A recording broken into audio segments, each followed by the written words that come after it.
Hey guys, what's going on? James here, and in this video today, we're going to be taking a look at the Tampa Bay Buccaneers injury report for their Week 8 matchup versus the Buffalo Bills. It's going to be certainly a pretty tough matchup, so let's see which Tampa Bay Buccaneers are healthy and which guys are dealing with some injuries.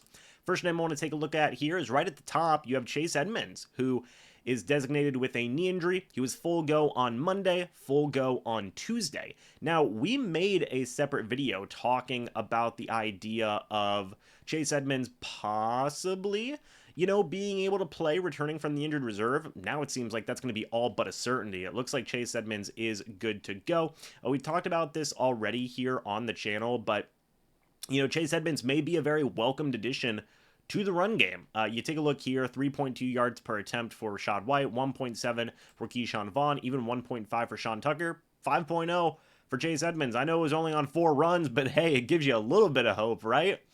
They asked Dave Canales about this in today's early press conference, today being October 24th, and Dave Canales had said, Chase Edmonds coming back. We'll see if he works his way in. He said that Keyshawn Vaughn had a good run last week against the Atlanta Falcons, and, he may have had one good run. I think it was his longest run of the year, that 9-yard run. But, one, Chase Edmonds already has a better long run on the year from that. And two, hey, yards per attempt?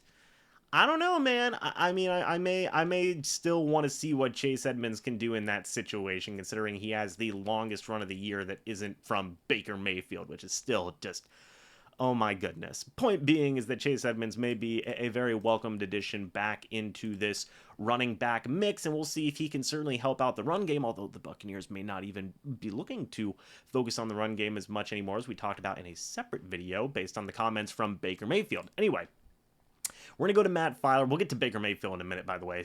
Speaking of injury reports, Matt Filer did not participate in Monday or Tuesday's practices due to a knee injury. Now, Matt Filer actually sustained this injury towards the end of the Falcons game. He stayed in, continued to go, and finished the game, but now he's not participating in Monday or Tuesday's practices.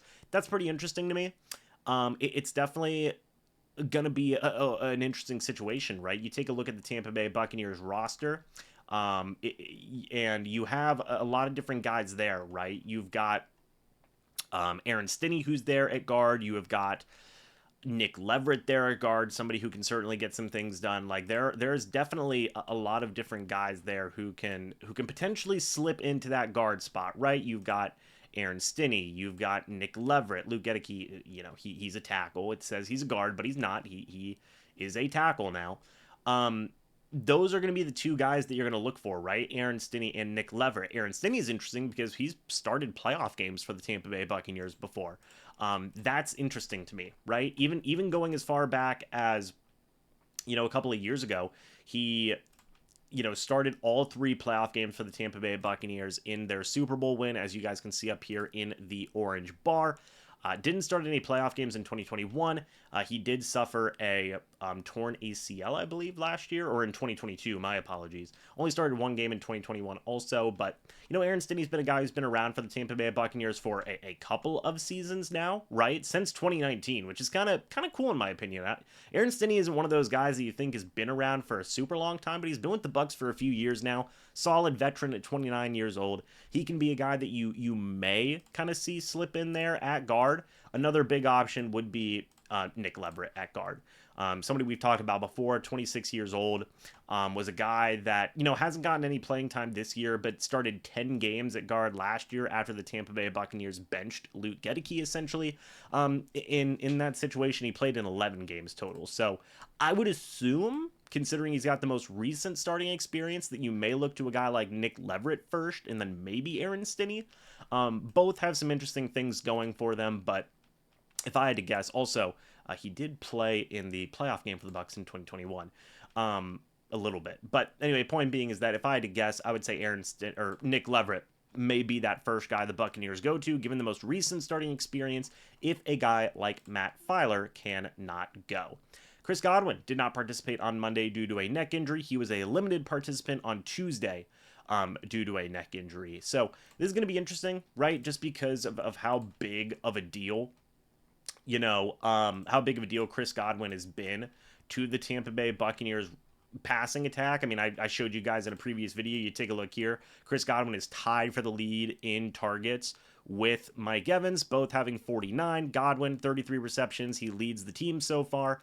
398 yards. Obviously, Mike Evans is doing better than that with 468. Godwin doesn't have a touchdown this year either. But I don't got to tell you guys how important Chris Godwin is to this passing attack. Like, we all know, right? If you can't go, look at these two guys. You look at Trey Palmer and Devin Tompkins as guys who will definitely step up. Both have 18 targets apiece. Both, have done some interesting things this year, have 3 touchdowns combined. So, have definitely built a little bit of trust with Baker Mayfield, and could be some guys that get some more opportunities, or would get more opportunities if Godwin cannot go. But I feel like Godwin will probably do his best effort to suit up and play on Thursday. But again, it's not a lot of turnaround time. Wednesday is the last day there of practice, so it'll be interesting. Another guy worth keeping an eye on is Baker Mayfield. Did not participate on Monday, limited participation on Tuesday. These two situations could just be the Tampa Bay Buccaneers, resting their 2 stars just to make sure they are ready for a short week, but is still definitely worth paying attention to, right? Baker Mayfield has, done some interesting things this year. Has been up and down in a lot of situations. 204 attempts, 65 completion percentage, 1,363 passing yards, 8 touchdowns, 4 picks. He's been up and down, right? Hot and cold has been Baker Mayfield, but he has had a couple of nagging injuries this year, which have definitely been worth paying attention to. If Baker Mayfield couldn't go, Kyle Trask is the guy that would be there, as he's the only other quarterback on the roster. You do have John Wolford in the practice squad, so they could call him up, but it would likely be Kyle Trask getting the opportunity there, which is, what some people have been wanting, right? Kyle Trask has, looked decent in the preseason and whatnot. Again, in terms of regular season, he's only ever had 9 attempts for 23 yards, but it would be interesting to see what Kyle Trask could do if Baker Mayfield wouldn't be able to go. But again, much like in the case of Chris Godwin, this could be something that is completely cautionary for the Bucs. Definitely something worth paying attention to. We will see if either one of those guys can be ready to go by Thursday. If they're full go on Wednesday, I think the answer is yes, both of them will play, and it was more so just a precautionary move by the Bucs. If they are still limited, maybe keep an eye on both those situations. Finally, you have Kayvon Merriweather not participating on Monday nor Tuesday, and Vita Vea not participating on Monday nor Tuesday as well in practice. Kayvon Merriweather has been mainly a special teams player for the Tampa Bay Buccaneers this year, a backup safety as well, but he's really only been in on special teams plays. Vita Vea is the bigger name, out of the two. Just point blank, simple as that. You take a look at Vita Vea. He leads the team in sacks this year, 2 forced fumbles, 21 tackles, 4 tackles for loss, 5 quarterback hits. Vita Vea's been having a great year, right? Tied for the team with quarterback hits, 3rd on the team in tackles for loss. In terms of total tackles, he is 7th on the team in terms of solo tackles. He's a little bit lower on the list, but he still leads the team in sacks. He is 2nd on the team in forced fumbles, right behind Antoine Winfield Jr. So, there's a lot there, right? And I think that if you're looking for some guys who are going to be, this is one that's really worth paying attention to. Not participating on Monday, not participating on Tuesday. That's not a great look overall for the availability of Vita Vea. So who do you put in there, right? A couple of guys, Kalijah Cansey, Logan Hall, Mike Green, Will Golston. Greg Gaines is probably the most likely option. He's been playing, in a rotational type capacity for the Bucs this year. Greg Gaines has 27 years old. Definitely more of a bigger build for what you want in a nose tackle, 6'1", 312. The other guys there, you have Kalijah Cansey at 281, Hall at 283, Green at 293 could maybe do that. I definitely want to take a look at him, and then Golston at 281. I think the first guy you look at is Greg Gaines. He's been a guy who, hasn't necessarily gotten a ton of stats this year, 12 tackles, 3 quarterback hits, but he's still a big body. Can still hopefully be a guy that can contribute if you absolutely need him to.